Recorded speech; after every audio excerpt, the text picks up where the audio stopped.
ओम शांति सभी रूहानी फरिश्तों को। कैसे आप सब लोग? होप सो कि सब बहुत अच्छे हैं और बहुत अच्छे से पुरुषार्थ कर रहे हैं। अव्यक्त मुरली सीरीज़ में जो 1971 की मुरली चल रही है हमारी, आज जो मुरली है वो है 30 मई की है ये, जिसका टाइटल है बाप की आज्ञा और प्रतिज्ञा। बहुत प्यारी मुरली है।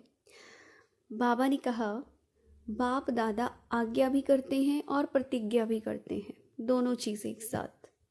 नाउ शिव भगवान वाच अंडरलाइन करके लगा लेना कि ये आज्ञा भी है और प्रतिज्ञा भी है। एक कदम आप उठाओ तो 1000 कदम बाप दादा आगे आएंगे। 1000 कदम आज्ञा भी कर दी कि तुम उठाओ तो सही एक कदम, उसके बाद तो मैं बैठा हूँ 1000 कदम की मदद देने के लिए हर चीज़ में। तुम बढ़ो तो सही आगे, रखो तो सही अपना पैर, तब तो बाबा मदद कर पाएगा तुम्हारी। तुम एक बार शुरुआत तो करो किसी चीज़ की, कि तुम्हें कोई भी चीज़ को अचीव करना है, बाबा की सेवा करनी है, कि तुम्हें अपनी किसी लक्ष्य की प्राप्ति करनी है, तुम्हें खुद के अंदर सुधार करना है, जो चीज़ें करनी है बाबा डायरेक्शन दे रहे हैं, आज्ञा दे रहे हैं, ऑर्डर दे रहे हैं कि करो तुम। उठो उठो, उठाओ कदम। मैं बैठा हूँ, मैं खड़ा हूँ कि 1000 कदम की मदद, ये वायदा है एक तरीके से। बाबा बोल रहे प्रतिज्ञा। और देखो वो तुम्हारी तरह इंसान नहीं है।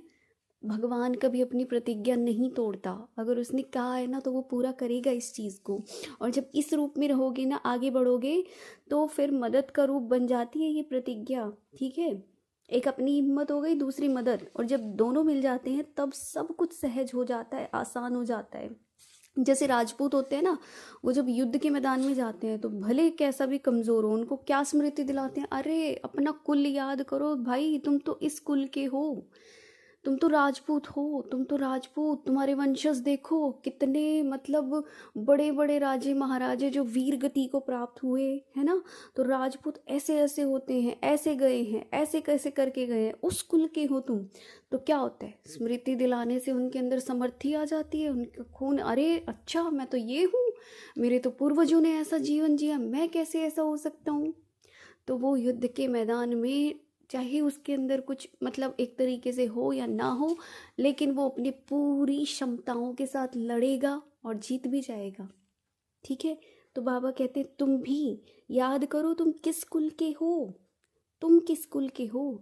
अपने ईश्वरीय कुल की स्मृति को बुद्धि में रखो, तो जाके इस मदद को ले पाओगे। देखो कितने बढ़िया तरीके से बाबा ने एक्सप्लेन किया। आज तक हम सब ने सुनी होगी ये वाली लाइन, आज थोड़े नए तरीके से सुन लो, समझ लो कि ये तो बाप भी प्रतिज्ञा करके दे रहे हैं। अरे ऐसी प्रतिज्ञा करने वाला, देने वाला कौन मिलेगा तुम्हें इस दुनिया में, ये बताओ।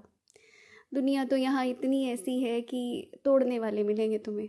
ठीक है, तो ठीक, नेक्स्ट पॉइंट है, मनन करने का अभ्यास अपने में डालते जाओ। बाबा बोलते तुम ना खाली महिमा करते रहते हो भक्त बन के, तो नशा नहीं चढ़ता तुम्हें। वो बोलते अपनी घोट तो नशा चढ़े।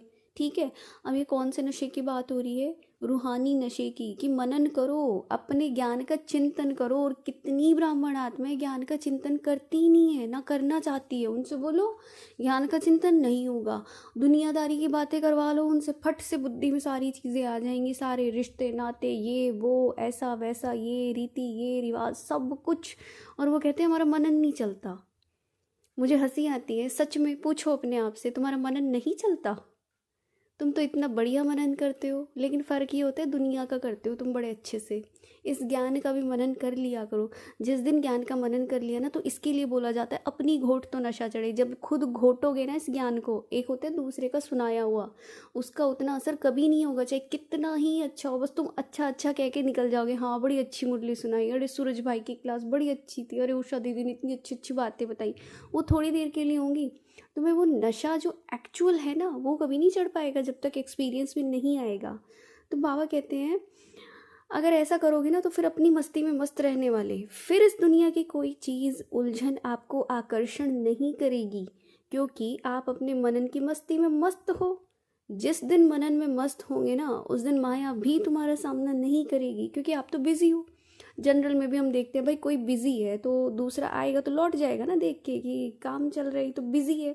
तो बाबा कहते हैं ऐसे माया भी आएगी ना, तो तुम्हें देख के अंतर्मुखी रहने से तुम्हें ये जो बाह्य मुक्ता की बातें डिस्टर्ब नहीं करेंगी। ठीक है जी। तो ये थी आज की मुरली। जो भी चैनल पर नए आए हैं, पहली बार आए हैं, वो चैनल को लाइक और शेयर कर सकते हैं, सब्सक्राइब कर सकते हैं, ताकि और शेयर करें जितना हो सकता है, क्योंकि ज्ञान बांटने से बढ़ता है, जैसे प्यार बांटने से बढ़ता है। तो मिलते हैं नेक्स्ट मुरली में, तब तक के लिए ओम शांति। Thank you, thank you, thank you so much.